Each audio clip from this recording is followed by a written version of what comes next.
School Days segment. And we have two shocking stories out of the Lone Star State. We begin at the University of Houston, where the student government president is facing calls for his removal after he asked people to respect each other's opinions.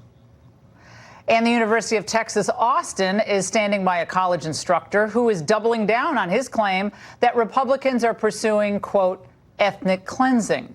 Alex Wild tweeting, quote, shortly after Trump took office, I noted that Republicans were preparing an ethnic cleansing. Now in 2019, I stand by that statement.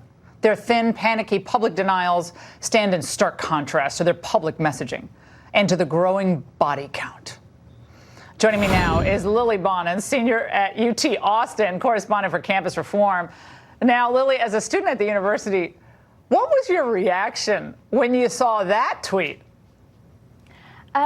My first thought was just in the spirit of academic inquiry. I'm curious what this instructor's, explanation or reasoning for this conclusion is, because to label something as Republicans preparing for an ethnic cleansing is a pretty heavy accusation to levy at a large portion of the population, as well as probably some of his own students. Well, that's why a lot of people think the Democrats, or at least the far left of the Democrat Party, just doesn't like the American people very much.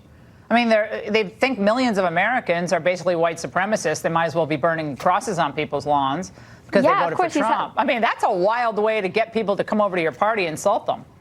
Yeah, he's having people, I mean, there's students probably in his class, and that can't be comfortable to be a conservative in that class, knowing that your professor thinks you as a Republican are a Nazi.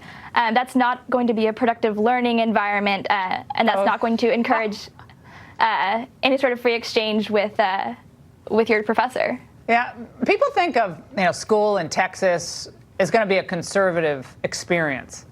The UT Austin, I love Austin, keep it weird. Austin's fun, but it's really gone pretty left. Is that a fair description of what the University of Texas Austin is like today? I mean, you're brave to be doing what you're doing. I'm glad you're out there. Good for you. You're the real trailblazer. But is it pretty left now compared to what it was, let's say, 20 years ago? Oh, I mean, I think this story proves it all. And the Leadership Institute's Campus Reform reports on some story happening at UT Austin all the time. It seems like just about every other month. And I think the fact that this wasn't the first time that this instructor is saying this. He's doubling down on a previous claim. And while certainly not every instructor or professor, administrator at the university is going to believe this, the fact that he feels comfortable enough that he's not going to be challenged. Like, yes, he does have free speech. I fully respect that. But it's a matter of professionalism. I think it's still a very relevant question for administrators to consider. Is this the sort of professionalism you want to teach? Yeah, well, you're being much more charitable and diplomatic about the instructor's comments about ethnic cleansing. Why doesn't he spend some time with the Yazidis or people who've actually been truly ethnically cleansed? Okay, before he makes that statement. What a bozo. Yeah, you're being way too kind, but we're glad you're out there.